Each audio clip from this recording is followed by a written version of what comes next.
Esto es La Entrevista con Raúl Valladares. Amenazante como espada de Damocles se cierne una nueva e inquietante situación en uno de los procesos electorales donde la única constante son el titubeo y lo eventual, tal como sucedió con la ley electoral, con el financiamiento para la transparencia el día de las elecciones y ahora en ciertos aspectos técnicos que podrían generar un gran conflicto el próximo 28 de noviembre. En los foros de la televisión nacional, algunos expertos comienzan a señalar que ninguna de las empresas responsables de tomar la lectura de las huellas digitales han mostrado capacidad para cumplir este cometido. Algunos conocedores también estiman que existe alguna desconfianza del Registro Nacional de las Personas en transferir información tecnológica al Consejo Nacional Electoral, a fin de que el día de las elecciones las mesas receptoras de votos cuenten con los códigos de lectura para descifrar y certificar que el portador de la nueva tarjeta de identidad es efectivamente el elector que se presenta a ejercer el derecho del sufragio. Conocedores advierten una eventual catástrofe electoral, debido a que en la revisión del Consejo Nacional Electoral a las compañías que suministrarán las máquinas lectoras de información biométrica de la población han encontrado dificultades para acceder a la base de datos, leer las huellas digitales y los códigos QR de los nuevos documentos de identificación nacional. La insólita situación confirma ligereza en el proceso de calificación de dichas compañías, falta de colaboración del Registro Nacional de las Personas y de asesoría de expertos con el ente electoral. Para el caso, si un ciudadano llega a votar y tiene algún problema involuntario con las yemas de sus dedos, su huella no podrá ser leída por los lectores digitales, por lo que será necesario escanear el código QR de los números de DNI. Con esta salvedad, si la empresa seleccionada por el Consejo Nacional Electoral no tiene en sus equipos biométricos cámaras de más de 13 megapíxeles, el código será ilegible, lo que representaría un grave problema que al menos de 3 meses de las elecciones generales alarma y preocupa, manifestó Flavio Nájera, consejero suplente del órgano electivo. Otros analistas van más allá al sostener que el inconveniente no son las cámaras de los equipos biométricos, sino que aparentemente el Registro Nacional de las Personas, alegando asuntos de seguridad nacional, no quiere proveer la clave para desencriptar los códigos QR del nuevo documento nacional de identidad, desarrollado a partir del proyecto Identifícate que gestiona la entidad registral con apoyo del Programa de las Naciones Unidas para el Desarrollo. Al respecto, el director del Instituto Holandés para la Democracia Multipartidaria en Honduras, Luis León, afirmó que todos nos debemos esforzar en celebrar unos comicios transparentes el 28 de noviembre, pero para ello nos tenemos que esforzar todos. Y no solo hablamos del Consejo Nacional Electoral, sino de los partidos, sociedad civil, academia, sector privado e iglesias, que tenemos que buscar un proceso electoral que en realidad no solvente esta crisis que venimos arrastrando desde el golpe de Estado, aseveró León. Legalmente, la campaña proselitista, con cerca de 40.000 aspirantes para presidente, designados, diputados, alcaldes y regidores, arrancó este 30 de agosto en busca del voto entre unos 5 millones de hondureños aptos para ejercer el sufragio en un contexto sanitario que no obvia la amenazante presencia de la pandemia del COVID-19 que desde marzo del año pasado afecta al país.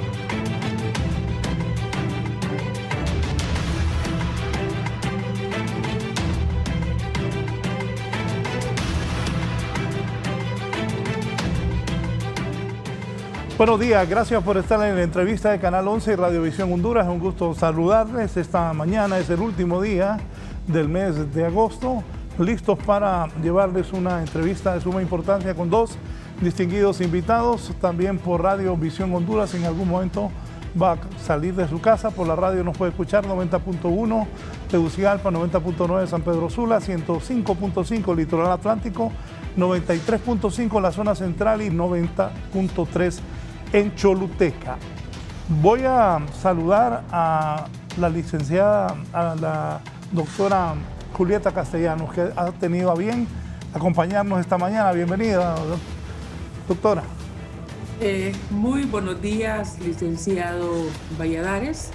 Buenos días también al señor Luis León, con quien vamos a compartir este espacio. Un gusto saludarles y estar con la audiencia de Canal 11 en un tema que tiene atrapado a los hondureños en esta temporada preelectoral, máxime cuando ahora ya comenzó oficialmente la campaña el día de ayer. Así que gracias por la invitación a poder plantear reflexiones y puntos de vista sobre este tema. Bienvenida la exrectora Julieta Castellanos. Don Luis León, director del Instituto Holandés para la Democracia. Bienvenido, don Luis. Muy buenos días, Raúl. Buenos días a la distancia de la doctora Castellanos. Un gusto estar nuevamente aquí.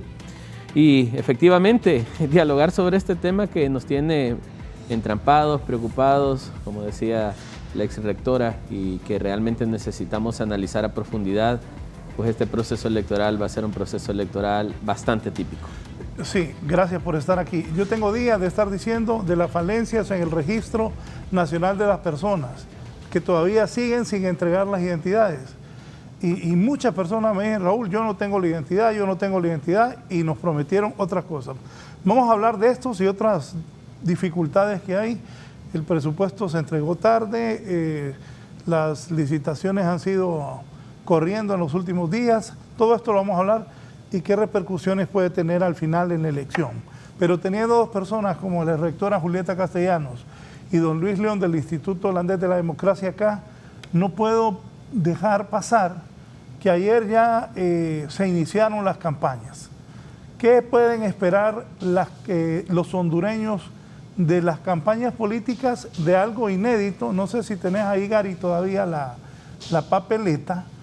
Hay 15 personas, 2 mujeres y 13 varones que están en la papeleta electoral que buscan la presidencia del país. Y es inédito, nunca está. Nunca en la historia de este país tantas personas habían buscado la presidencia de la República como en esta ocasión. Miren esa pequeña sábana que vamos a tener que tomar cada hondureño que vaya a las urnas, y todo hondureño trate de ir a votar para que después no estemos ahí llorando de que no tenemos el gobierno que queríamos. Con su voto usted puede decidir, pero esto es la oferta electoral para la presidencia para los hondureños a finales de noviembre. Licenciada Julieta Castellanos, gracias, Cari. ¿Qué piensa al iniciar la salida ya electoral, estos 15 propuestas electorales, y qué espera de la campaña y de la elección en general? Bueno, creo que estas elecciones y esta amplia oferta electoral puede analizarse desde la perspectiva técnica y manejo gerencial tanto del proceso electoral como del día de las elecciones, pero también puede analizarse desde la perspectiva de las ofertas electorales y de la estrategia electoral de los partidos políticos. Desde la perspectiva técnica será una elección muy compleja, y esa complejidad va a tener que ver comenzando con los tiempos o el tiempo que el elector va a tener que dedicar para poder seleccionar, sobre todo la papeleta de diputados, que es muy amplia, y también probablemente no tenga tantos problemas con la papeleta para la oferta de presidentes. Son 15 y son bastantes.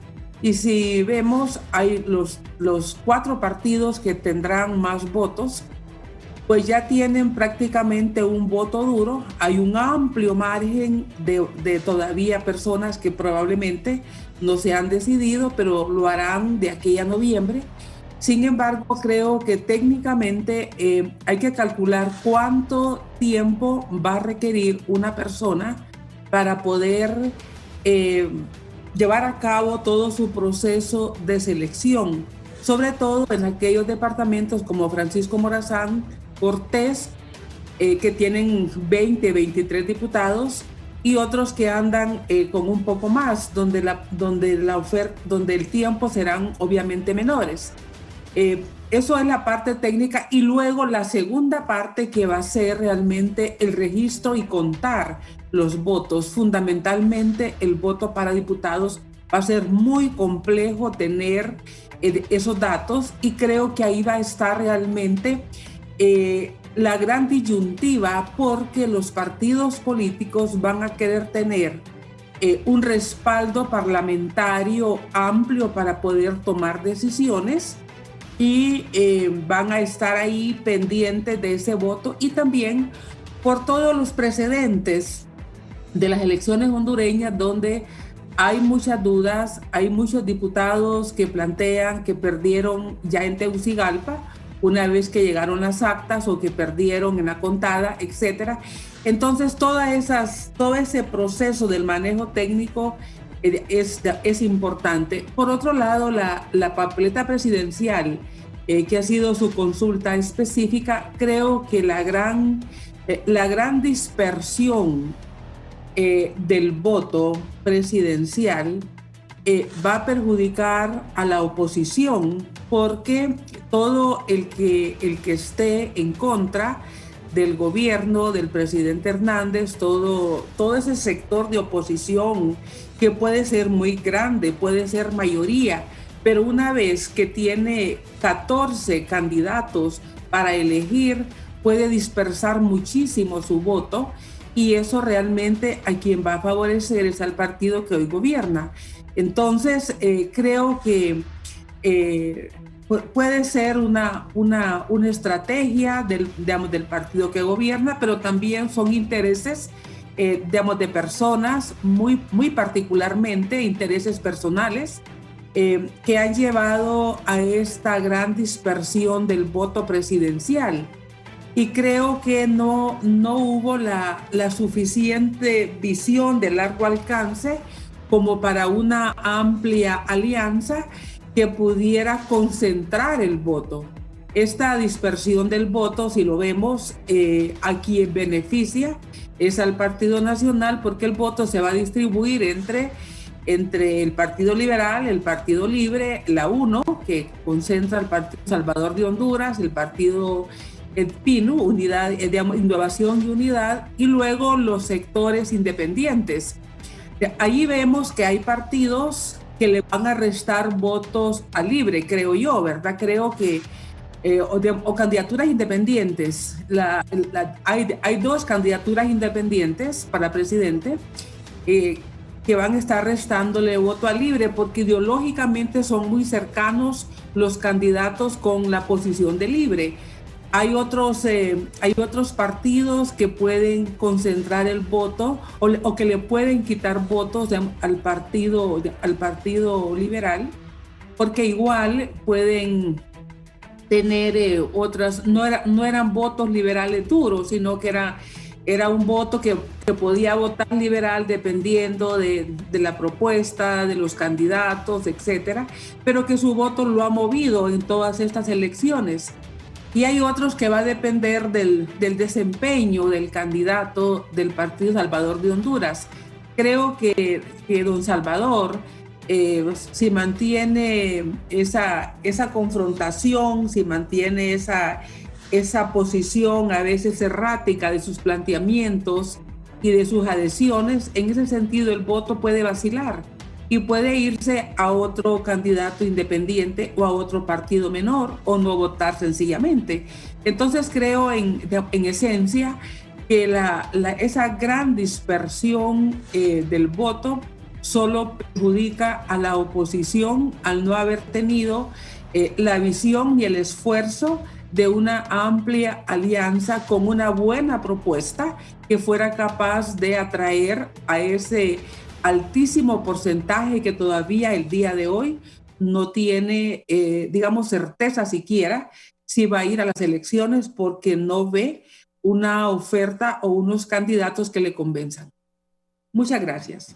No, gracias a usted, y totalmente de acuerdo, especialmente en ese caso.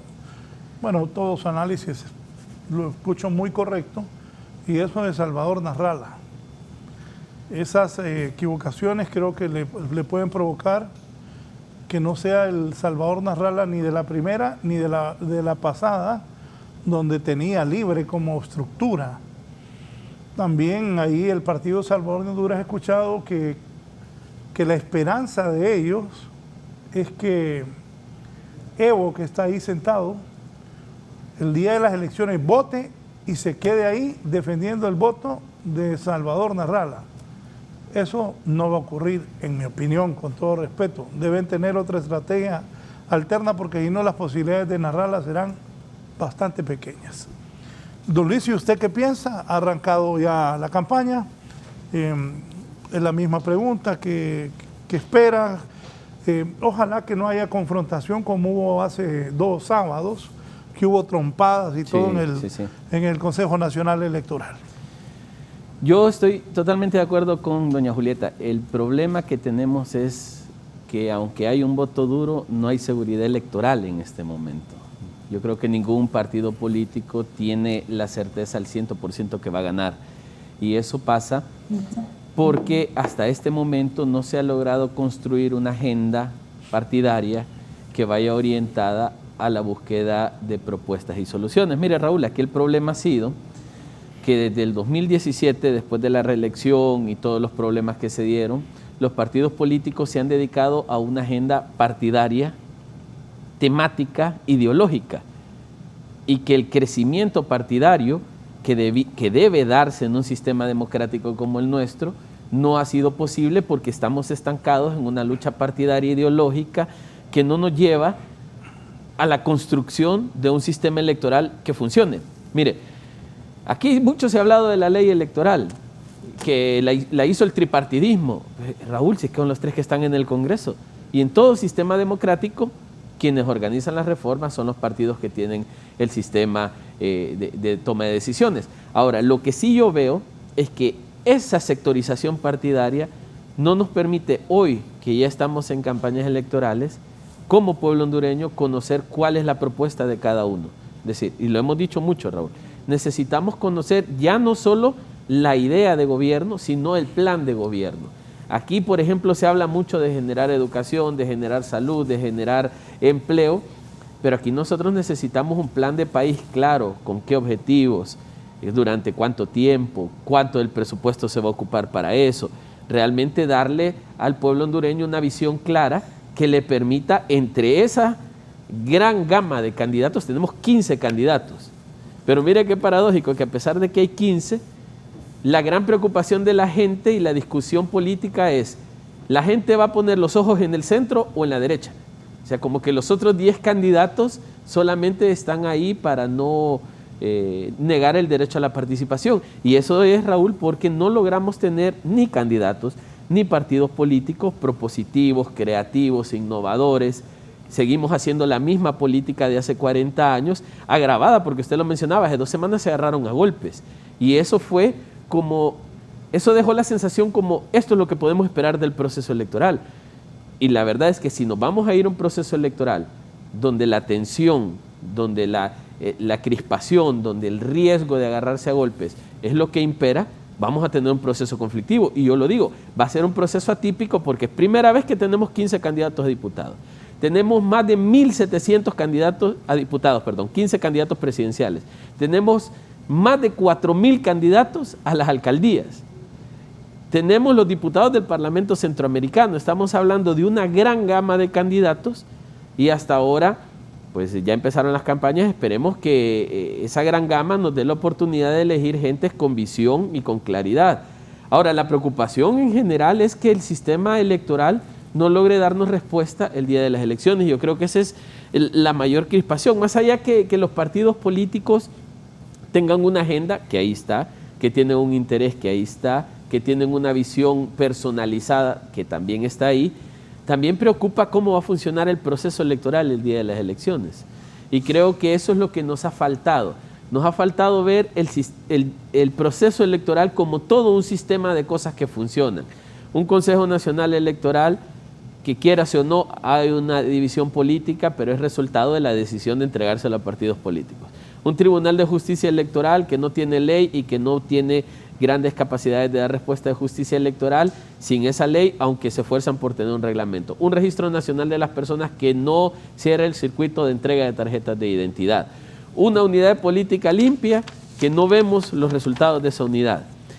15 candidatos electorales que no vemos propuestas.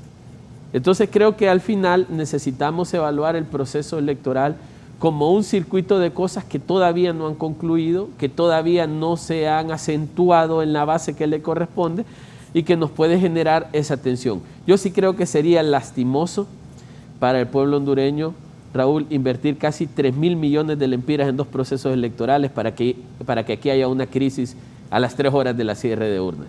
Cuando el Consejo Nacional Electoral salga dando la primera tendencia, porque por ley debe darla 3 horas después de cerrado, aquí empieza una crisis hablando de fraudes, hablando de vámonos a las calles, agarrémonos a golpes y empecemos a ver epitafios de cosas que vimos en primarias. Recuerde que en las mesas electorales en primaria hubieron problemas y eran internas.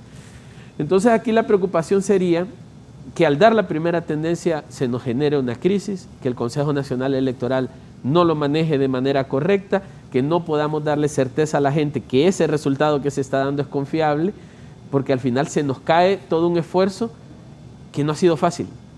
Ha sido difícil estos 3 años. A Honduras le ha pasado factura de muchas maneras este proceso electoral. Y si el proceso no va a ser funcional, realmente nos encaminamos a una crisis, no creo igual que 2017, pero sí a una crisis innecesaria.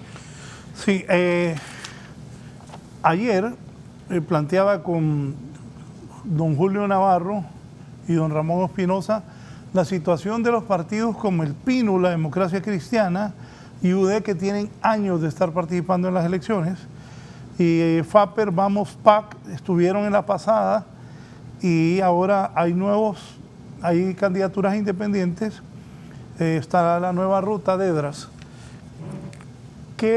y se habló también que el tráfico de credenciales puede continuar y generar un problema. ¿Qué con estos partidos pequeños? ¿Cuánto debe sacar un partido para que de verdad tenga el derecho a participar en las elecciones y no que partidos que hay diputados que sacan muchos más votos que ellos? ¿De eso qué piensa doctora Julieta Castellanos? Sí, yo creo que el país debe seguir con los estándares de otros países en cuanto a los porcentajes que debe tener un partido como preferencia del público para poder continuar. En este sentido, creo que el mismo Estado de Honduras, la misma Corte Suprema de Justicia, ha propiciado una situación que no contribuye a una auténtica representación de los partidos, porque eso ha contribuido más bien a que en cada grupo o haya personas que consideran que su pensamiento, que sus ideas son ya un partido político, pero no tiene realmente un caudal, un porcentaje aceptable de personas que lo dirigen, y creo que eso ha contribuido a tener un concepto que se convirtió en un modus vivendi, crear partidos políticos, en una forma de obtener recursos, en una forma de negociar. Creo que la política se degradó con este tipo de situaciones donde los conceptos, los calificativos peyorativos sobre estos partidos, como partido bisagra, esos partidos que han venido haciendo eco y que supuestamente algunos de ellos o algunos de sus miembros se han prestado a al partido que gobierna. Yo creo que debemos reconocer que hubo momentos en la historia del país donde partidos como el PINU tuvo unos aportes con unos diputados extraordinarios. No quiero descalificar a los partidos pequeños de forma general y abstracta, Sin embargo, creo también que por alguna razón estos partidos no lograron ampliar su grupo parlamentario de una manera importante y tampoco construyeron alianzas. En el caso del PINU, pasaron por el Congreso Nacional diputados extraordinarios.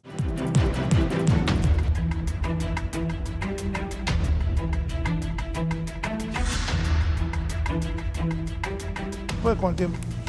Bien, luego de la cadena nacional hablábamos de los partidos pequeños y estoy de acuerdo en lo que decía el PINU, la Democracia Cristiana y la UD en sus momentos han tenido en años anteriores diputados importantes que aportaban mucho al foro legislativo hondureño. Doctora, por favor, retomando lo que estaba hablando luego de la cadena. Sí, muchas gracias. Muy brevemente, creo que de los tres partidos, el PINU ha sido el que se ha mantenido más distanciado del gobierno.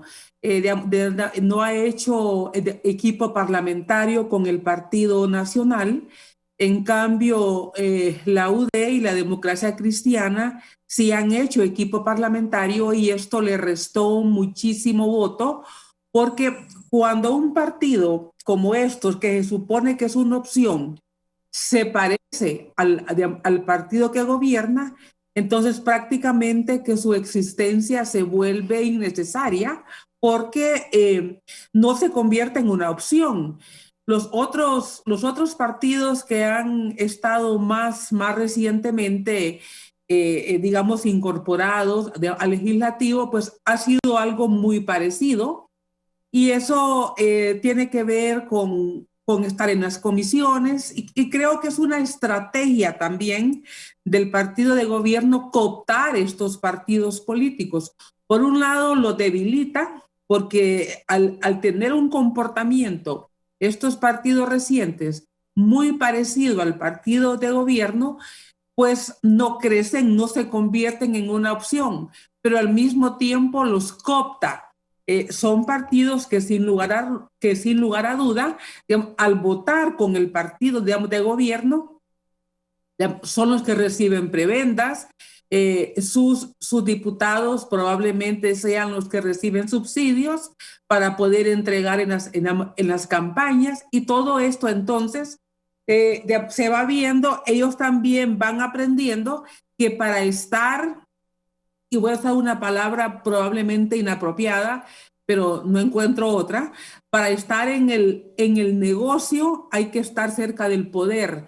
Si no se está cerca del poder, si no se está con el poder, pues no le dan la palabra, no reciben subsidios, no reciben apoyo. Entonces, digamos, creo que todo eso es lo que ha hecho que la gente entienda que votar por esos partidos no tiene sentido, porque son lo mismo o se parecen mucho a lo mismo.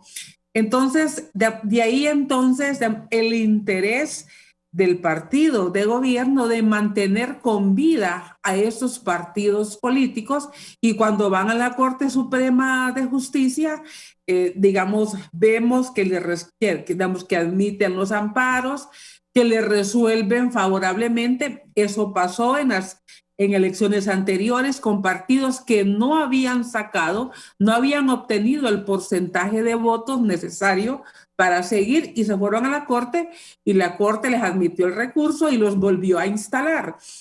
Y ahora pues igual estamos viendo ese proceso con las papeletas electorales que ha venido a generar más incertidumbre de la que ya se tiene, no solamente en el componente de corruptela, sino en la misma administración de la mesa electoral. Hemos escuchado personas que tienen conocimiento en el tema que plantean lo imposible que haya 15 representantes propietarios y 15 suplentes en una mesa donde pueden haber lo más 5 personas. Entonces, digamos, sí se complica muchísimo, pero creo que es la estrategia del partido de gobierno de estar oxigenando a estos partidos políticos porque con ellos hace quórum, con ellos vota, y lo vimos en esta última sesión en el Congreso Nacional. No se hizo presente el Partido Liberal porque había dicho que no estaría más en sesiones virtuales, y tampoco se hizo presente Libre, pero el partido de gobierno logró los votos que necesitaba para hacer quórum y para hacer.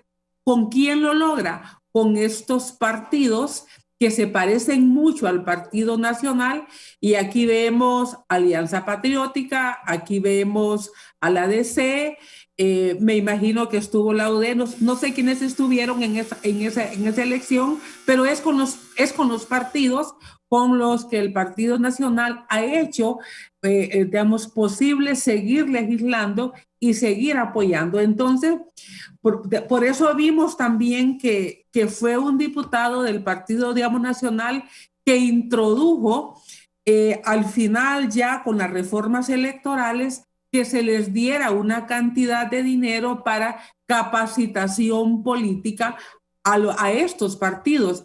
¿Quién va a regular esos fondos? No tiene control, no tiene capacidad la unidad de política limpia, y no le competiría, creo, hacerlo, porque sería para otros propósitos, capacitación de los partidos. Entonces, el costo para la sociedad hondureña de mantener esa cantidad de partidos políticos es enorme, y no están aportando ni a la democracia, ni están aportando a la transparencia tampoco. Entonces, por lo tanto, es una conveniencia de ambos grupos, del partido que gobierna y también de los dueños de estos partidos, porque se convierten realmente en los dueños de estos partidos con los que negocian y con los que probablemente sean los que reciban las prebendas producto de estas negociaciones.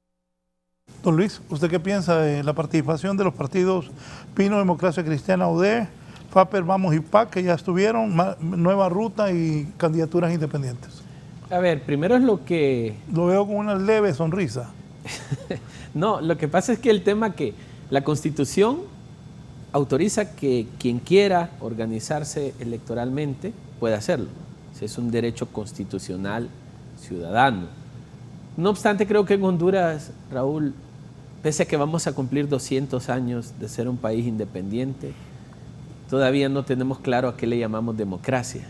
Creo que es un proceso de construcción que debemos hacer casi urgente en Honduras. No sabemos si la democracia es un partido, 2 partidos, 1000 partidos, 5000 partidos. Y a mí no me sorprendería que si la aplicabilidad de la ley electoral después de este proceso electoral no cierra partidos políticos como tienen previsto, tengamos 20 para 2025. Y podemos llegar a los estadios que llegó Guatemala en algún momento, 26 partidos políticos. Como dijo la doctora Castellanos y mucha gente, de repente alguien cree que ese es un modus vivendi, ¿no? Bueno, es que la deuda política siempre ha sido una oportunidad de obtener recursos. En 2017 un partido que sacó 3,000 votos se llevó 9 millones de lempiras, divida 9 millones en 4 años y usted tiene cerca de 1,5 millones a 2 millones disponibles anualmente. Si usted le mete esos 9 millones a una cuenta bancaria, de los intereses usted vive mensualmente. Entonces, claro, sí es una oportunidad de obtención de recursos. Lo que creo que deberíamos considerar es realmente la efectividad de los partidos políticos. Un partido político está creado o diseñado para aglutinar grupos de personas, para empujar una agenda electoral y para hacer espacios de inclusión y de incidencia política en caso de que no se gane un proceso electoral. Y mire, esto es importante, Raúl, los partidos políticos son diseñados para participar en espacios democráticos y procesos electorales. Pero aquí los partidos solo se diseñan para participar en las elecciones. Entonces yo creo que deberíamos nosotros replantear la necesidad de la proliferación de partidos políticos pensando si esto es representativo. Porque usando los datos de 2017 del Consejo Nacional Electoral, de los 13 partidos políticos que participaron, quedaron 9 partidos políticos. De los 12 partidos políticos que participaron, Los otros 9 solo obtuvieron 60.000 votos entre todos. O sea, lo que decía usted, no cumplen ni sumados el umbral. Entonces yo creo que es ahí donde deberíamos nosotros trabajar sobre la base de lo que deberíamos llamar representatividad electoral y lo que deberíamos de llamar partidos políticos. A mí me parece que este es un proceso de construcción que tampoco queremos hacer. Raúl, parece que nuestras leyes no están diseñadas para hacer estos análisis, parece que nuestras leyes no están diseñadas para tener medidas de control, porque mire, en esta nueva ley electoral se planteó que el partido que no cumpliera el umbral, lo cerraban, partido que no cumpliera el umbral y no sacaba diputados, lo cerraban, de ahí le sumaron el diputado al Parlacén votado, se cerraba, y entonces resulta que parecía que esta ley iba a cerrar un montón de partidos políticos y la mayor parte de los partidos emergentes estaban poniendo recursos de inconstitucionalidad a la ley, diciendo que estaban excluidos. De ahí dijeron la deuda política, valor voto, ya no le vamos a dar el 2% del partido más votado a nivel presidencial, sino que le vamos a dar le vamos a dar el valor voto a 39.50. Entonces un partido que sacó 9 millones en 2017 en lempiras, esta vez se llevaría 170.000, 180.000 lempiras. Pero le dan vuelta después en una reforma, la reforma, y ponen que hay que sacar el 10% del partido más votado para dárselo a los partidos emergentes para capacitación. Entonces, básicamente un partido, aunque cierre, se va a llevar 8 o 9 millones de lempiras. Entonces, yo creo que al final la ley tampoco permite tener medidas de control efectivas y creo que eso es lo que deberíamos replantearnos como sociedad. Yo no quiero imaginarme con 20 partidos políticos, 25 que llegásemos a tener y que la Sala de lo Constitucional, Raúl, le eche para atrás a esa junta receptora de votos porque aceptaron el recurso y lo van a analizar. ¿Y qué tal que la Sala Constitucional nos devuelva las mesas electorales? 50 representantes, 40 representantes, 30 serían hoy. A mí me parece que es un tema inmanejable en la gestión electoral. Entonces creo que al final parte de lo que nosotros deberíamos de replantear es nuestro sistema electoral. Creo que no estamos funcionando con un sistema electoral efectivo, porque lo decía en el segmento anterior, de 15 candidatos, la preocupación son el 7, 8, 14 y 15. Y entonces, ¿para qué tenemos los otros 10? Entonces, creo que ese es parte del análisis que debemos hacer como sociedad, pero que lastimosamente ese análisis se hace a través de los mismos partidos políticos. Tenemos una sociedad muy partidizada, muy politizada, y todas las decisiones se toman en función de partidos políticos, no se toman en función de administración pública o administración electoral.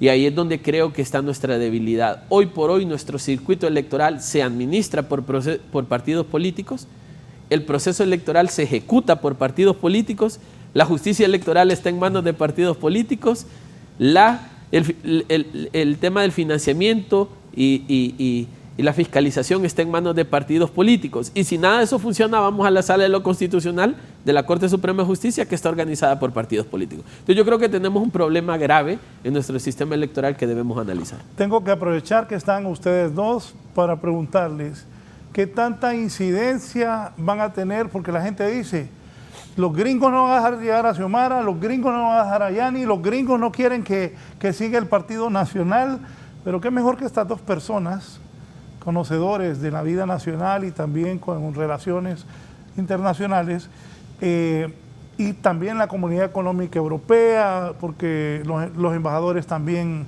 tienen alguna opinión. Doctora Julieta Castellanos, ¿qué tanta injerencia puede tener en un proceso electoral nuestro? Esto, yo tengo algún conocimiento sobre eso, pero para que el pueblo sepa, ¿influyen o no la Comunidad Económica Europea, los embajadores y en especial los Estados Unidos o no? ¿Cuál es la realidad? Bueno, antes de esa pregunta que ha hecho, que es muy importante como las demás, solo quiero plantear un dato. Estaba revisando que en las elecciones del año 2013, 6 partidos políticos que participaron, lo que obtuvieron de preferencia electoral de los partidos pequeños que hemos mencionado fue 2.3% del electorado. Y el otro 97% se concentró en 3 partidos políticos porque ya estaba libre, en 4 porque también participó el PAC. Y en el 2017, 7 grupos, digamos, que participaron, digamos, obtuvieron el 2.9%. O sea, lo que habría que ver es, en este caso, si se le puede llamar partido político a un grupo que no atrae ni al 0.6 o 7% del padrón electoral, o de los que participan en las elecciones, ni siquiera es del padrón electoral. Entonces creo que eso sí habría que revisarlo. Y yo no creo que eso sea atentar contra derecho de personas de organizarse, si tienen derecho a organizarse. Pero para ser un partido político y para recibir fondos del Estado, tendrían que demostrar que son una fuerza que representan a un porcentaje de personas que lo definirá pues órgano competente. Sobre su pregunta, licenciado Valladares, mire, Centroamérica está complicada y muy complicado para Estados Unidos. Y yo creo que se le ha complicado mucho más ahora con el tema de Afganistán, porque si bien es cierto, digamos, la administración actual en Estados Unidos quiere demostrar éxitos en el tema migratorio, el fracaso en Afganistán lo obliga mucho más a tener éxitos en su política interna y en su política exterior sobre el tema migratorio, y en ese caso va a estar Centroamérica. Ya hemos visto que el día de ayer el gobierno de México ha dicho que van a detener a los migrantes que vayan que pasen por su país, independientemente del país de procedencia, porque no solo pasan centroamericanos. Si vemos en el caso de Centroamérica, Honduras es un país que le crea muchos problemas a Estados Unidos. Los problemas que le crea a Honduras tienen que ver con la migración, entre otros, tiene que ver con la migración, porque en su concepto, y eso es real, si vemos las caravanas tienen un protagonismo desde Honduras, y eso lo tenemos desde el año 2018 de una manera muy clara. No conocemos un movimiento de caravanas en otros países, aunque en el trayecto se van juntando salvadoreños, guatemaltecos y de otros países. Y en este sentido, ese es un problema que vamos a ir viendo, probablemente endurecimiento de la política de Estados Unidos. Y Honduras le crea otro problema bastante fuerte a Estados Unidos, y es el tema del tráfico de drogas, el tema del crimen organizado. Esos dos grandes problemas no se los crea Nicaragua. Nosotros no vemos que en Nicaragua se hagan incautaciones de drogas como lo hace en Honduras. Y eso yo creo que ha sido un tema por el cual Estados Unidos se ha desentendido de Nicaragua, pese a los problemas por la democracia que tiene ese país. Y también vemos cómo Ortega no le preocupa, no es su preocupación estar tomando, digamos, decisiones antidemocráticas, autoritarias, dictatoriales, cuando encarcela a los candidatos, cuando expulsa a ONGs nacionales, internacionales, etcétera. Uno dice, ¿por qué Ortega no le preocupa eso? Porque ellos, creo yo, que están conscientes que no están creándole los problemas que les crea de Honduras a Estados Unidos. Y uno, como le digo, son dos problemas grandes: la migración, que le choca con una posición republicana muy, muy fuerte, que tiene la mirada puesta en el gobierno de Estados Unidos actual, y que dice, bueno, ¿qué va a pasar con la migración? Van a seguir llegando, se va a llenar la frontera sur de Estados Unidos, etcétera. Entonces, no hay el mismo interés aparentemente del gobierno de Estados Unidos en Honduras que en Nicaragua. Y eso nos parece bastante claro. Con el con el gobierno de El Salvador, nosotros vemos al presidente Bukele también con unas decisiones desafiantes. A algo se está teniendo El Salvador, porque pareciera que ya perdió también el control de Estados Unidos, El Salvador. Ya con su acercamiento con China, Bukele no tuvo ningún reparo, ningún inconveniente.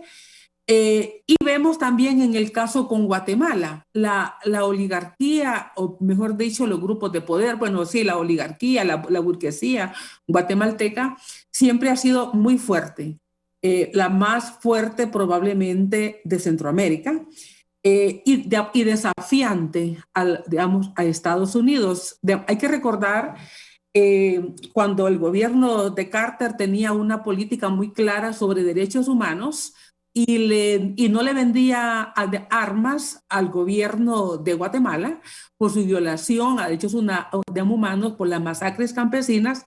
¿Cuál fue la respuesta del gobierno de Guatemala? La toma de la embajada de España y la muerte, quemados, incluyendo la familia de doña Rigoberta Menchú, de 43 personas. Y en este momento estamos viendo también una actitud muy desafiante. Para el caso, se fue la MASIC, Estados Unidos, protestó, reclamó, hizo comentarios, la lista Engels. ¿Cuál es la respuesta a la lista Engels que hace Guatemala? Cancela al fiscal que estaba llevando la lucha contra la impunidad. Entonces, estamos viendo ese panorama en Centroamérica. Honduras, entonces, que es su pregunta, ¿cómo está Honduras? Frente a un proceso electoral, ¿tiene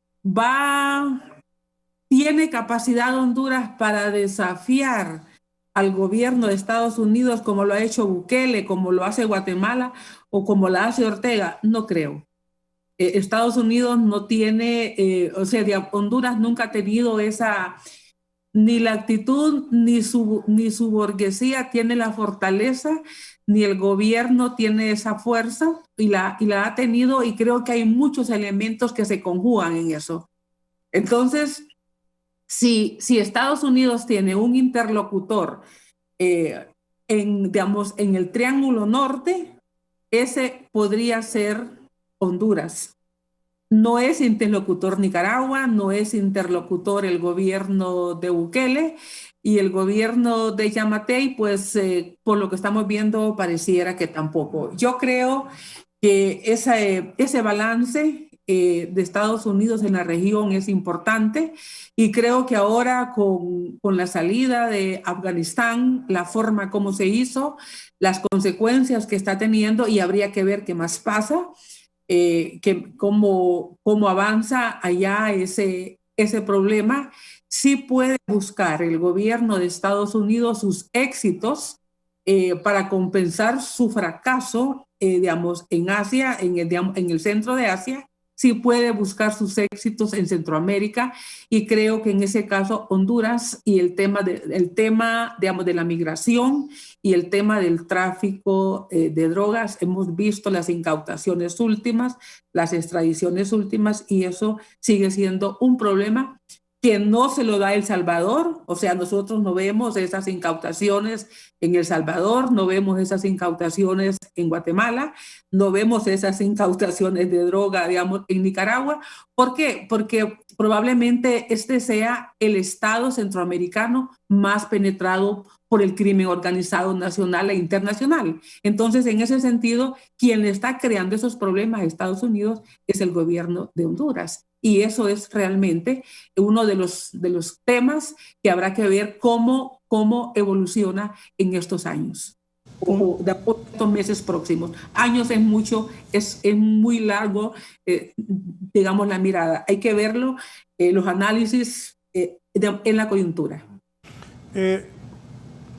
Ya voy a regresar con usted. ¿Usted qué piensa? Sí, yo pienso que Estados Unidos efectivamente siempre va a tener una agenda geopolítica. Primero porque es el país potencia del mundo, se encuentra en esta región, busca mantener su poderío. Hay que tener en cuenta que también es nuestro principal socio comercial y también es nuestra principal fuente de divisas, tanto por esa sociedad comercial como por las remesas que vienen de Estados Unidos. O sea, tenemos 1 millón de hondureños. Claro, sostiene la economía. Se estima que tenemos 1 millón de hondureños en Norteamérica sosteniendo nuestra economía. Entonces, al final, Estados Unidos es más que un socio clave para Honduras. Es un socio que necesitamos para subsistir. Y si lo ve un poco más profundo, también nuestra deuda bilateral está encabezada por Estados Unidos y después por España. Entonces nosotros tenemos un alto compromiso con Estados Unidos y claro, un dicho muy común es quien pone la plata, manda en la fiesta. Entonces, claro, yo creo que Estados Unidos siempre va a tener un interés en la región. Cuando la región se sale de esas líneas de interés hay incomodidades. Pero no estoy tan seguro, Raúl, de que Estados Unidos también defina al final la presidencia de Honduras. Sí creo que puede hacer una presión importante, sobre todo por mantener un país como el nuestro estable. Honduras, aparte de que es un país donde el 80% de la droga de América del Sur pasa, la inestabilidad política también afecta directamente, y lo decía doña Julieta, porque a medida nuestro país tiene más inestabilidad, a medida nuestro país tiene más conflictividad interna, mayor migración. Y Estados Unidos ya no aguanta la migración. Ya Estados Unidos llegó al límite de lo que puede tolerar de la migración de la región, aunque es un país construido por migrantes. Entonces yo lo que creo es que Estados Unidos tratará de incidir en que se sostenga nuestra endeble democracia, en que se sostenga nuestra endeble estabilidad y sobre todo que no se nos magnifique un conflicto que de una u otra manera le pega a ellos. Si tenemos conflictos económicos no le pagamos la deuda. Si tenemos conflictos que se traducen en baja productividad, no le suplimos lo que producimos. Comúnmente le mandamos al norteamericano sus postres, bananas, sandías, melones, pero no se los enviamos. Y si revienta un conflicto alto en Honduras, van caravanas de migrantes hacia allá. Entonces yo creo que al final ellos sí jugarán un rol geopolítico, pero no estoy totalmente seguro de decisión. Sí creo que de presión, y lo vimos con la ley electoral, Raúl. Aquí no había aprobación de ley electoral. Se nos fue 2018, 2019, íbamos por mayo 2021. No es que no tenían intención. Ajá, pero vino el enviado de Estados Unidos y le dijo al Congreso, tienen que aprobar esa ley, y ese día estaba la convocatoria, 4 días después estaba aprobada. Entonces, claro que tienen un peso importante y eso no lo podemos ocultar. Ahora, ¿qué rol jugará? Espero que sea un rol estabilizador. Yo recuerdo que cuando en la última elección estábamos transmitiendo y en eso vi que pasó la señora Fulton por allá. Entonces le marqué a don Mel Zelaya y le dije, bueno, el presidente, le digo, ya perdieron. Acabo de ver a la Fulton que entró. A los 10 minutos la señora salió. Miré la sonrisa de la doctora. A los 10 minutos la señora salió al par con David Matamoros, ya estuvo. Se acabó. Se acabó. Y mi pregunta es concreta a los dos. ¿Están preocupados los norteamericanos si Libre alcanza la presidencia del país a través de doña Xiomara? ¿Qué tan cierto es que ellos van a tratar de evitar que Libre gane las elecciones? Porque, como bien lo explica los dos panelistas, Bukele ya se les reveló. Ortega no les para bola. Yamatei está en problemado. Y a doña Xiomara anunció que ella va a hacer lo mismo que Bukele, irse con China comunista. Sí. ¿Cómo visualizan esto los norteamericanos desde su perspectiva? Doctora, ¿para ellos es un peligro que Libre gane la presidencia? ¿Cómo se dicen? Como le hacen creer al pueblo mucha gente, que los gringos no van a dejar llegar a doña Xiomara porque es de Libre, y que ese anuncio de que ella se iría con China comunista es claro rompimiento con los americanos. y también tomemos en cuenta las posiciones valientes que me constan que asumió el presidente Zelaya frente a algunas actitudes que tenían los norteamericanos, especialmente el primer embajador Charles Ford. Doctora. Bueno, yo creo que el aterrizaje de China en Centroamérica fue hace varios años. No es con Bukele o con Ortega antes de Bukele, porque hay que recordar que con Ortega, con Nicaragua estuvo el tema del canal interoceánico que estuvieron trabajando. No se sabe ahí realmente qué pasó al final, pero eso cayó en un silencio. Recuerdo por el 2014, 2015, que era un tema inclusive motivo de problemas internos en Nicaragua por el desalojo de los indígenas de esa zona. Digamos, China aterriza en Centroamérica, en Costa Rica. Hay que recordar los acercamientos, la construcción del estadio digamos, en Costa Rica. Pero yo creo que no es lo mismo que China aterrice en un país con una institucionalidad fuerte, como la costarricense, que aterrice en un país con una institucionalidad débil y con regímenes autoritarios. Yo creo que el riesgo, yo valoro, y esta es una valoración muy, muy personal, digamos, China aterriza en Costa Rica, pero no logra una penetración. Costa Rica tiene una institucionalidad fuerte y ahí vemos que no impactó en el sistema político ni en el sistema, digamos, de partidos, y probablemente por eso China tampoco mantuvo o extendió o profundizó esa relación. Yo creo que es diferente, digamos, el impacto de un país enorme como es China, con ese inmenso desarrollo y una potencia mundial de esa magnitud, en un país, en un régimen autoritario.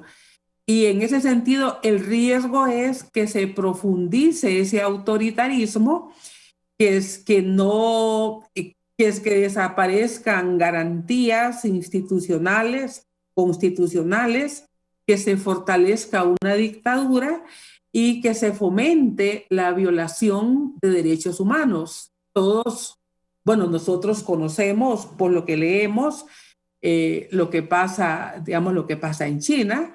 Digamos, su régimen político dista muchísimo de una democracia. No sabemos todo lo que pasa, obviamente, pero sin lugar a dudas, digamos, yo prefiero en lo personal, digamos, un régimen donde se respeten las instituciones, se respete el Estado de Derecho, donde pese a las limitaciones, pese a esas limitaciones, pueden haber todavía ciertos agujeros para respirar democráticamente o para que no se termine de extinguir. En un régimen como lo que estamos viendo alrededor nuestro, en Nicaragua, donde ha habido mucho más la escalada antidemocrática en este momento, por lo menos los últimos 2 años, desde los movimientos del año 2018, digamos, yo creo que sí es una amenaza para la región. Y en este sentido, países, no vemos tampoco esa amenaza, digamos, en Panamá. Creo que Panamá y Costa Rica son los que hoy tienen las instituciones más sólidas, donde el sistema democrático tiene más sistema de pesos y contrapesos, donde la institucionalidad funciona mejor. Y en este sentido, eso no pasa en los otros 4 países, digamos, del norte de Centroamérica. Y creo que sí, la disputa geopolítica se va a desplazar o va a estar un poco más activa de como estuvo la última década de Centroamérica. La posición de los norteamericanos ante un posible gane de libre. Le voy a decir, yo pienso que si va a ganar el Partido Liberal, el Partido Nacional o Libre, los norteamericanos deben respetar la decisión que nosotros los hondureños tomemos. Pero también lo dijeron, porque hubieron algunas preguntas al enviado especial sobre el caso Yani, y él fue claro: el pueblo hondureño elegirá a sus autoridades, nosotros no podemos intervenir en eso. Claro, tendrá una reacción de parte nuestra, y esa fue la respuesta de él. Yo creo que en un país como el nuestro, Estados Unidos tiene el sartén por el mango. Entonces creo que quien llegue al poder deberá entender la dependencia que tenemos de Estados Unidos y empezar un diálogo importante con ellos, de tal manera de que el tratar de romper con un país que nos sostiene por diferentes vías nos puede llevar al acabose, siendo un país económicamente incapaz de autosostenerse.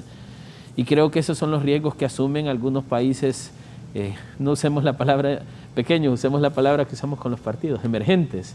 Los países emergentes como nosotros, romper relaciones con quien nos ayuda. El patio trasero que nos dicen. Claro, es decir, nosotros dependemos mucho como para jugar a la autonomía. Mire, Raúl, la década de los 90 Honduras era el granero de Centroamérica.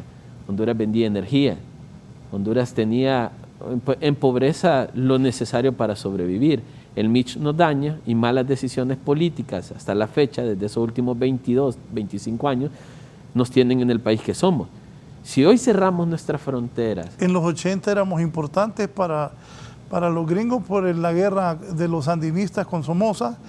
Bueno, Roberto Suazo Córdoba entraba a la Casa Blanca, yo tengo esos videos como Pedro por su casa. Y fue varias veces. Claro, porque nosotros no teníamos un conflicto armado y éramos un terreno fácil para que ellos tuvieran un acercamiento a donde estaba el conflicto. De hecho, la base de Palmerola, que ahora la han hecho aeropuerto. Bueno, si nos dicen los catrachos, por un seudónimo, un apellido norteamericano, es decir, hay todo un antecedente de presencia norteamericana que yo no creo que es tan fácil romper por parte de cualquier gobierno. Y si Honduras vaya a ganar a Libre o ganar a Yani y dijese, no, vamos a romper con Estados Unidos, óigame, sería bastante difícil. No, tampoco creo que lo hicieran. Claro, entonces yo creo que tampoco hay que verlo como que Honduras es un país que puede tomar ese tipo de decisiones hasta que tengamos ciertas estabilidades. Al final yo sí creo, Raúl, dando seguimiento a esa pregunta, ese comentario de las tecnológicas para el día de las elecciones, es que si esto no funciona, sí va a haber un rol por parte de Estados Unidos. Arreglen eso, porque una crisis a mí no me sirve. Me va a llegar más gente, el país, o sea, un vecino, es como en nuestra colonia, si nosotros tenemos un vecino que todos los días arma fiesta y todos los días están peleándose tomados, claro, nosotros vamos a hablar con el vecino, óigame, esto no puede ser así. Entonces creo que Estados Unidos intervendría en caso de que el proceso electoral no funcione y en caso de que el proceso mismo no nos deje cierto nivel de conformidad. Y esa es otra de las preocupaciones, Raúl. No vemos en el panorama que los perdedores se van a quedar tranquilos. Pareciese que quienes pierdan desde ya están avisorando de que la única opción por la que participaron es ganar. Entonces, ¿cómo se puede organizar un proceso electoral? Y esto yo lo he dicho mucho. La misión de observación electoral de la OEA, también la de la Unión Europea en 2017, dijeron que Honduras tuvo un proceso de baja calidad técnica. Dijeron que no sirvieron, pues, y que los repitiéramos.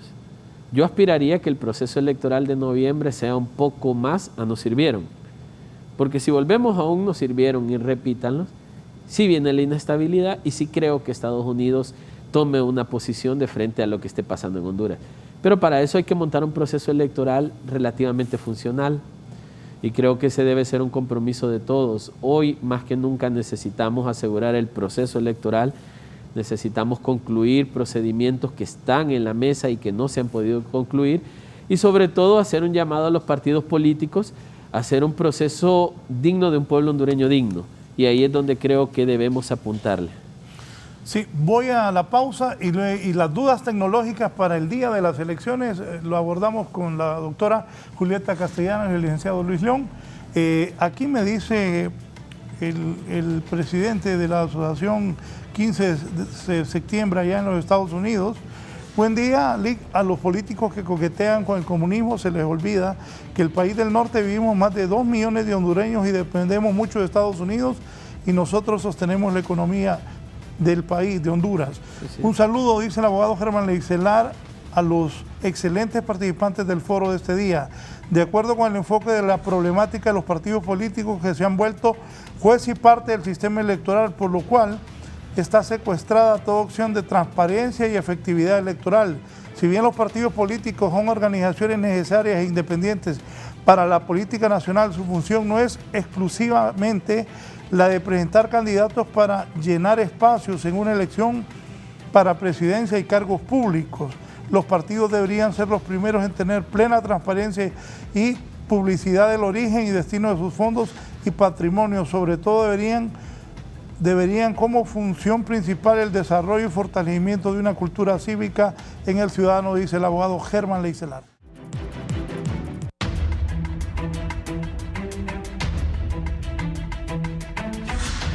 Ayer el licenciado Luis León, luego de verificar algunas cosas, dijo que se avecina una catástrofe electoral si no se arregla esto de las dudas tecnológicas para el día de las elecciones.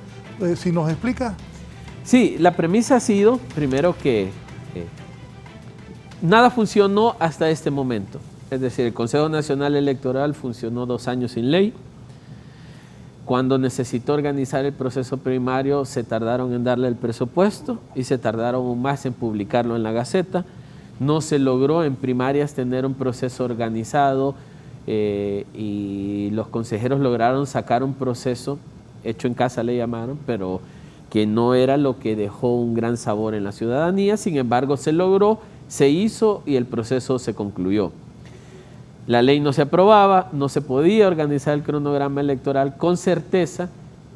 Se aprueba la ley a la carrera 2 días antes de la convocatoria y se tardaron 51 días en aprobarles el presupuesto y publicarlo en la Gaceta. Se ajusta el cronograma electoral y nos damos cuenta que tenemos 3 meses para armar un sistema de transmisión, conteo y divulgación de resultados que ha sido adjudicado a 3 empresas. Lote 1, que es el software del sistema de transmisión, a la empresa MSA de Argentina. Lote 2, a la empresa Comunicaciones Globales hondureña, que es la encargada de todo el equipo y conteo. Y lote 3, a la empresa ITG, que es la encargada de divulgar los datos. Ese proceso de reciente adjudicación, Raúl, ya hay muchos sectores que lo están criticando y están diciendo que las empresas van a fallar desde ya. Y bueno, nosotros hemos sido observadores de ese proceso y vimos, por ejemplo, la capacidad que tenía MSA de hacer una transmisión bastante efectiva y sobre todo que presentó garantías y recomendaciones internacionales, presentó 31. Pero tenemos el otro problema por el otro lado. Se está actualmente en el proceso de evaluación de propuestas de los lectores biométricos y nos damos cuenta que necesitamos, según los pliegos de condiciones, y esto lo dijo la Comisión técnica del Consejo Nacional Electoral y el área de informática, un lector de huella exageradamente potente. Mire lo que decía los pliegos de condiciones.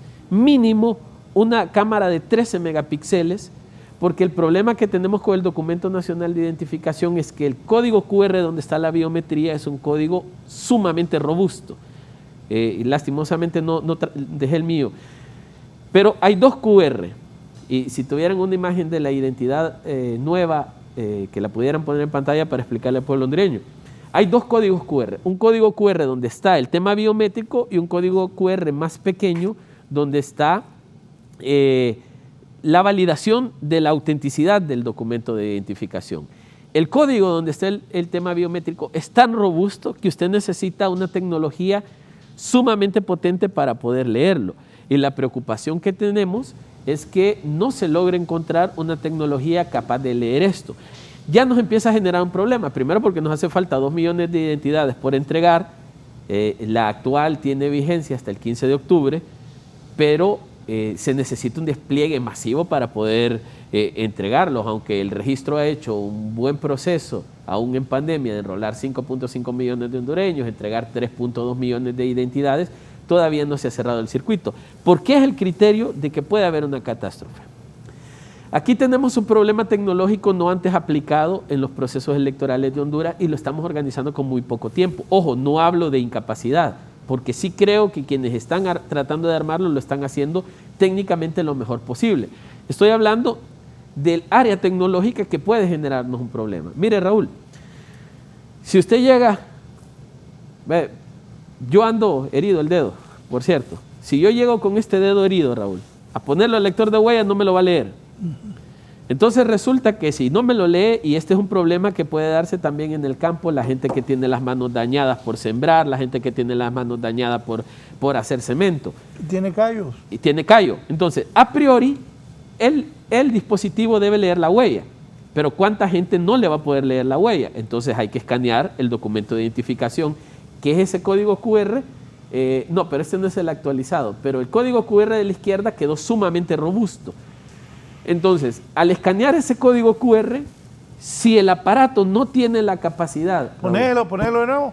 Sí, pero el código QR, el de la izquierda, quedó sumamente más robusto. Exactamente, ahí está. Mire, ese código QR necesita un software, un procesador y una cámara de súper alta calidad, de tal manera que lo pueda leer. Suponiendo que no lee la huella y suponiendo que el aparato no logra leer ese código QR, ahí ya tiene la falla del proceso electoral y eso nos puede generar una catástrofe. ¿Catástrofe por qué? No estoy diciendo que va a pasar. Lo que estoy diciendo es que tecnológicamente esto hay que atenderlo, ajustarlo y evitarlo. Porque si no me lee la huella y no me lee el lector QR, ¿cómo le digo yo al votante que no puede votar, Raúl? Entonces resulta que va a aparecer el cuaderno de incidencias para dejar votar gente y eso nos va a generar un problema.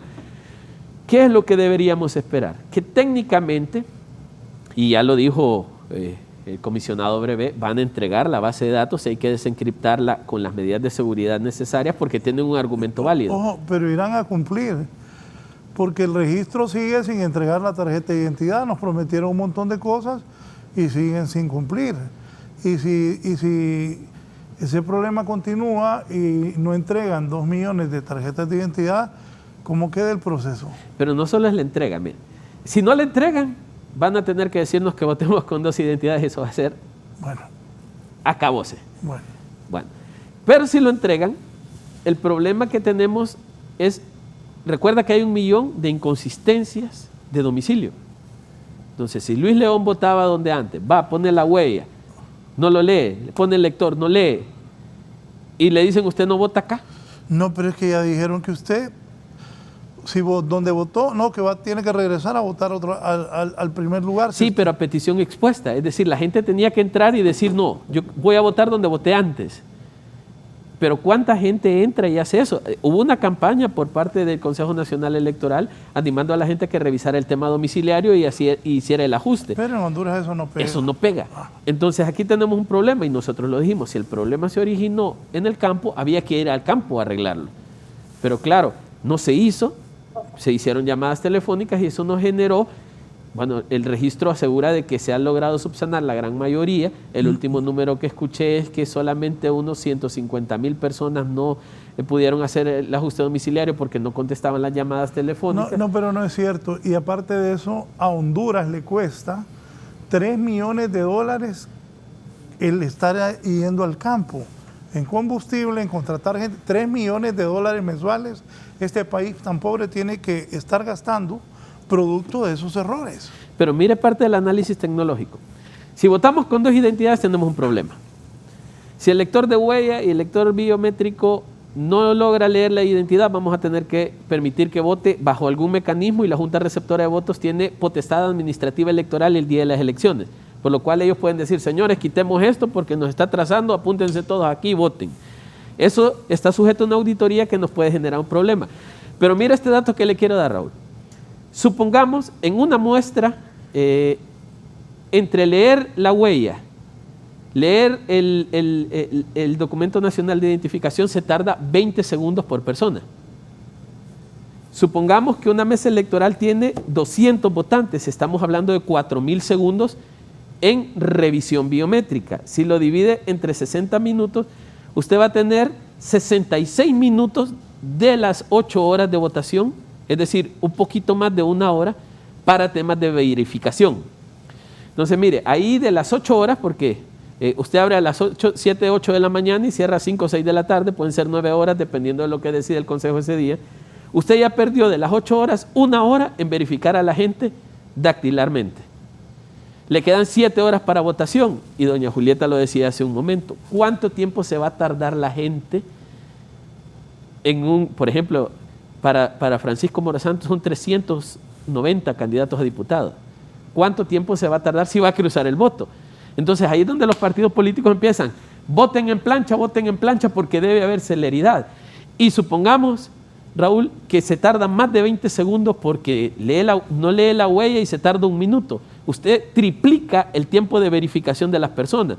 Entonces, suponiendo que usted va a tardar de las 8 horas, 3 horas en verificación, usted va a tener el 30% de los votantes esperando en la fila para votar al cierre de la votación. Ese análisis técnico debe hacerse en la aplicabilidad del sistema.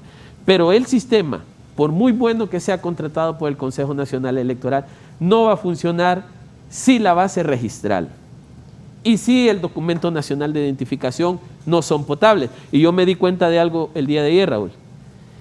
El documento nacional de identificación que trajeron de Europa, impreso, creo que era de Polonia, ese documento, el código QR tiene menos calidad que el código QR que están imprimiendo en Honduras, porque las otras 2 millones las van a imprimir acá y las están imprimiendo acá. Y es más leíble ese código QR de la impresa en Honduras que la traída del extranjero. Si esto no funciona, Raúl, podemos tener una catástrofe.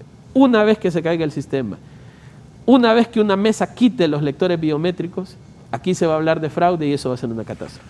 Doctora Julieta Castellanos, ¿qué piensa de todo esto? Bueno, digamos, yo coincido con el abogado Luis León, y yo quiero reconocer públicamente todo el trabajo que he visto en el abogado León, en este proceso, en este ciclo electoral, acompañando procesos, con todo lo que implica, porque la gente al final valora que un apoyo técnico, pues sí, si las cosas salen bien, pues sí, digamos que bien, pero cuando fallan así, pero ellos, digamos, lo apoyaron. Y en este sentido, por eso casi nadie quiere apostar a acompañar instituciones, porque después la crítica les viene a todos. En lo personal, abogado León, yo lo he visto, sus intervenciones y su acompañamiento de la institución que usted preside, y quiero reconocer ese esfuerzo que están haciendo para tratar de apoyar a que este ciclo electoral tenga resultados realmente que todos deseamos.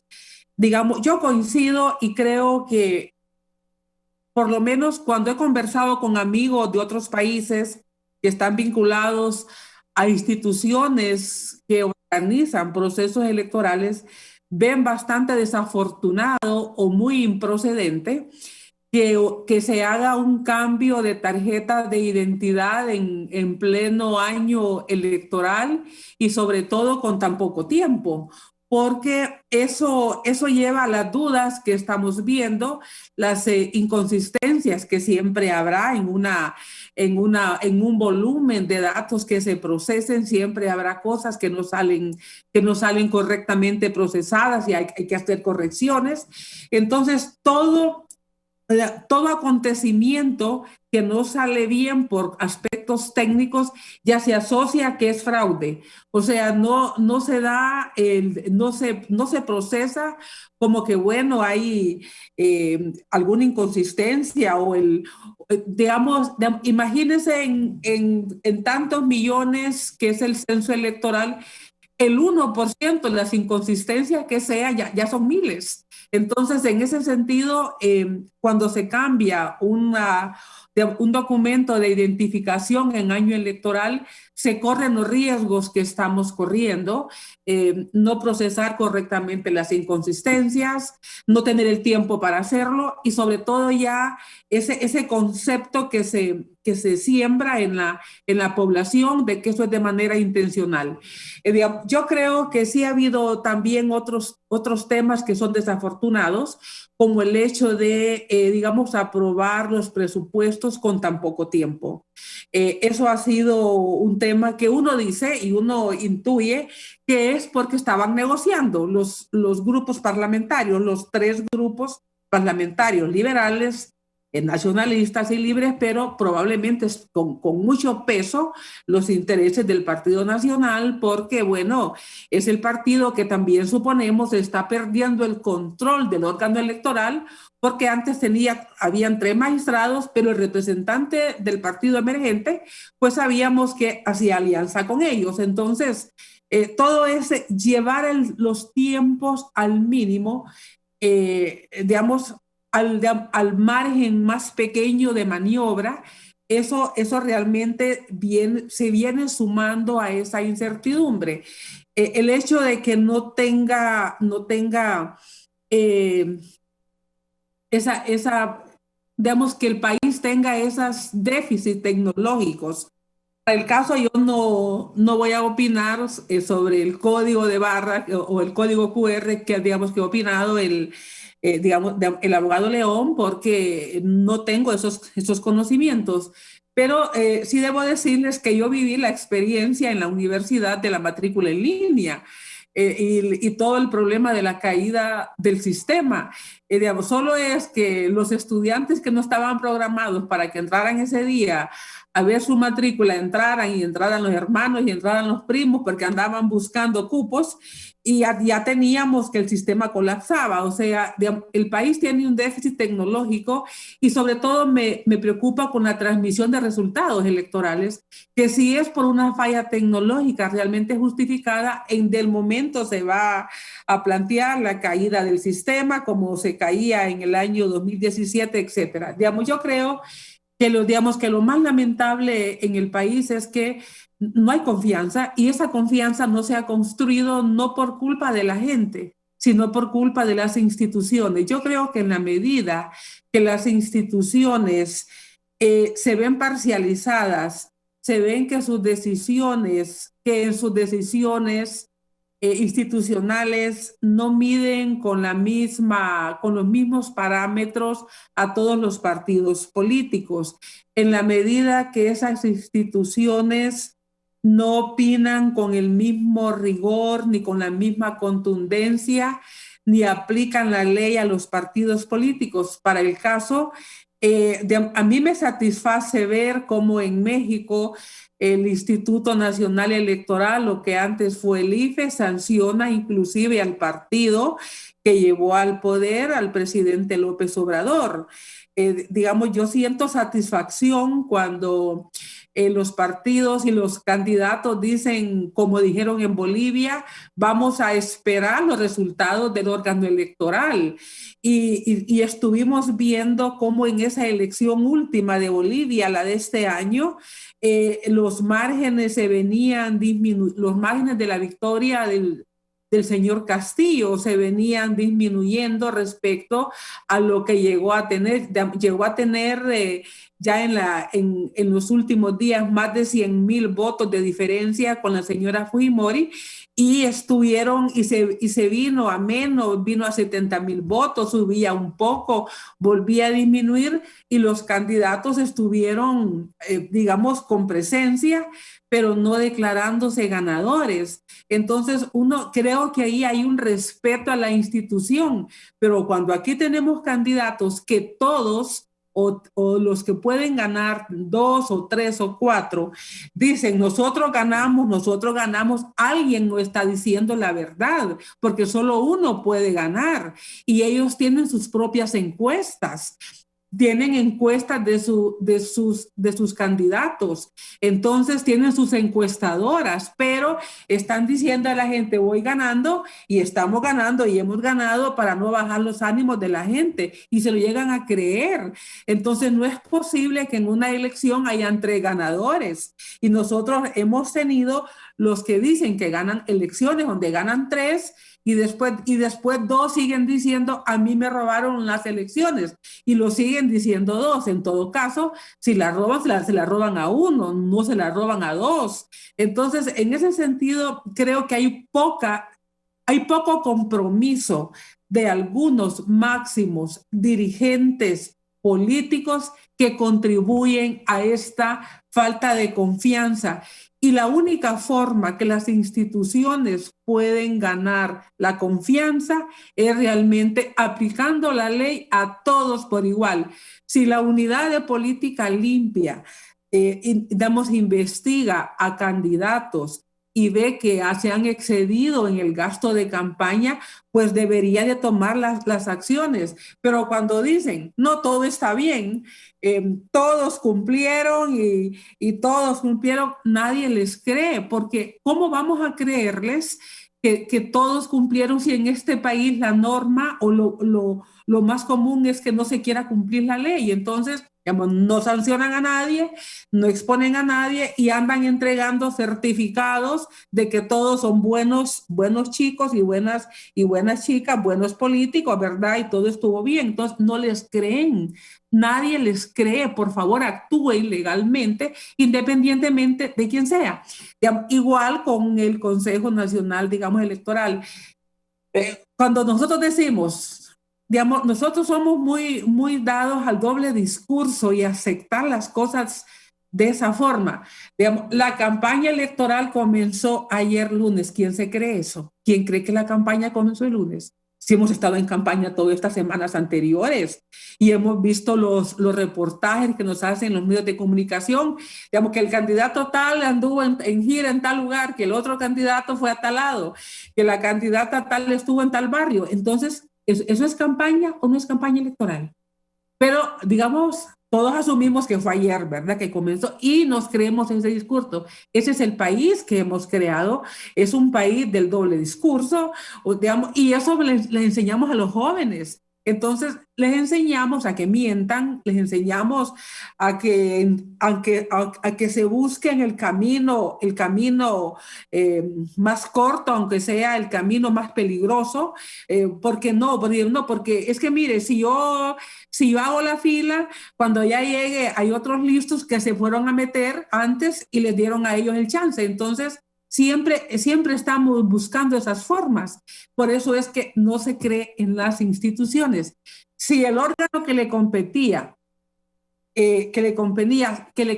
sancionar a esos candidatos que anduvieron en campaña antes que fuera llamada, que el órgano competente diera la orden de acuerdo al calendario, ya pueden lanzar la candidatura, pero no fue así. Entonces, por eso es que no creemos en las instituciones. Y en este caso, los mismos candidatos a la presidencia y candidatas, los mismos partidos políticos son los que siembran la duda, a pesar de que tienen ahí a sus representantes electorales. Ahí los tienen, ahí porque ellos llegan a esos cargos porque son su propuesta y los nombra el Congreso Nacional. Entonces, ¿de qué confianza podemos hablar? Y eso es lo que podemos esperar para este 28, que ojalá que no. Pero ese ojalá que no va a depender del compromiso de los funcionarios que hoy tienen la enorme responsabilidad de organizar un proceso electoral que se desmarque de los parámetros y de las formas del proceso del año 2017, del año 2013 y de otras elecciones más. Porque yo creo que una cosa es que hayan inconsistencias en un proceso electoral, otra cosa es que hayan algunas irregularidades, que hayan déficit del día de las elecciones, pero lo otro es que haya un fraude sistemático, deliberado, construido y montado para revertir y para dar el triunfo a quien no lo ha obtenido. Y eso es lo que provoca esta digamos, situación, y ese es el enorme compromiso. Yo creo que el Partido Liberal y el Partido Libre están en una situación donde el Partido Liberal ya lleva perdidas 3 elecciones. Sería una oportunidad que si no gana las elecciones el Partido Liberal, ¿hasta cuándo sus electores acostumbrados a ganar, a estar en el poder 8 años, van a seguir manteniendo o van a seguir militando en un partido que no gana elecciones? Y el Partido Libre igual, ¿hasta cuándo su militancia, después ya de participar en 2 procesos electorales y en este tercer proceso electoral no gana, hasta cuándo va a esperar acceder directamente al poder? Y el Partido Nacional, si gana las elecciones, sería consolidar un grupo que está en el poder, y estamos viendo un desempeño donde hay un desmontaje institucional, una centralización de poder. Pero eso fue lo que no pudieron ver la oposición y poder construir una alianza para poder llegar al poder por un lado y por otro lado apartar del poder a un grupo político que ya lleva 12 años y que ya tenemos toda una consecución de problemas estructurales que no fueron resueltos, la profundización de otros problemas, y si ya han estado gobernando 12 años, porque esos problemas no se resolvieron. Hoy no pueden presentarse como una opción después de estar 12 años en el poder, porque en 12 años se pueden hacer cambios. En 4 años se pueden montar los cambios. En 8 años se consolidan los cambios. Y en 12 años el país ya no debe ser el mismo. Pero en este caso tenemos ya 12 años donde algunos problemas se han agravado, otros han resurgido, y algunos, como la inseguridad, que tuvo una mejoría sustantiva entre el año 2013, 2017, 18 todavía, pero ya el 2018 hubo un estancamiento, 2019 hubo un repunte, y vemos que ese repunte continúa. Entonces, en ese sentido, después de 12 años, ¿cuál es la opción? Y eso es lo que la oposición no pudo ver y no pudo construir con tiempo, un plan de gobierno y decir con objetividad, aquí estamos y esta es la opción que nosotros proponemos. Si hubiesen construido esta opción, hoy tuviésemos probablemente una tendencia de voto mucho más clara. Y yo coincido con lo que decía el abogado Luis León en este momento. Yo creo que objetivamente ninguno de los partidos puede decir yo la tengo segura, porque el voto duro de los 3 partidos que ya han gobernado, digamos, yo incluyo al Libre porque el señor Zelaya ya fue presidente. Digamos, el voto duro de los 3 partidos que ya han gobernado anda entre el 11 y el 15%. El resto es un voto que fluctúa. Entonces, la incertidumbre está en que ese voto que fluctúa, no hay una encuesta creíble tampoco al día de hoy de tendencia de voto, porque las encuestas las pagan los políticos, las pagan ellos mismos, y claro, hay otras encuestas que pagan otros sectores que son para ellos, son para ver el dato real. Pero yo creo que el día de hoy lo que priva es la incertidumbre de cómo van a ser esos resultados electorales. Muchas gracias a la doctora Julieta Castellanos. Agradezco su enorme aporte a la democracia esta mañana y su excelente análisis de lo que es el proceso electoral. Gracias, doctora. Muy gentil. Cerramos con el abogado Luis León. Gracias, Raúl, nuevamente por la invitación. Un saludo y agradecimiento a la rectora Castellanos por reconocimiento a nuestro trabajo. Yo creo que aquí solo quiero acotar un tema en segundos. El sistema de transmisión de resultados preliminares no son los resultados finales. Y como todo sistema, hasta en las empresas, instituciones más potentes del mundo, el sistema se cae Facebook, se cae WhatsApp, ¿no se puede caer un sistema de transmisión de datos electoral? Claro que sí. El pueblo hondureño debe entender que el sistema de transmisión de resultados es preliminar y no final. La declaratoria oficial del Consejo es lo que define el resultado de las elecciones. Por lo cual, un llamado a los partidos políticos a hacer campañas de paz, de propuesta, pero a nadie estarse declarando ganador 3 horas después de las elecciones con un resultado preliminar que puede cambiar con el conteo final. pueblo hondureño a votar masivamente, a escoger sabiamente y sobre todo involucrarnos todos. Si no formamos parte de esto, Raúl, después nos vamos a quejar. Muchas gracias. Gracias al director del Instituto Holandés para la Democracia y a la rectora Julieta Castellanos, que han hecho un excelente análisis, un excelente programa que hemos tenido con dos personas imparciales, conocedoras, hablando la verdad y diciendo las cosas como deben ser. Usted decide con su voto, vaya a votar, consiga su identidad, para que después no quedemos llorando de que no quedó la persona que merecía el país. Hay que ir a las urnas y también esperamos que los políticos hagan un proceso electoral transparente por el bien del país. Que tengan buen día, los invito a seguir en sintonía de Canal 11. Gracias.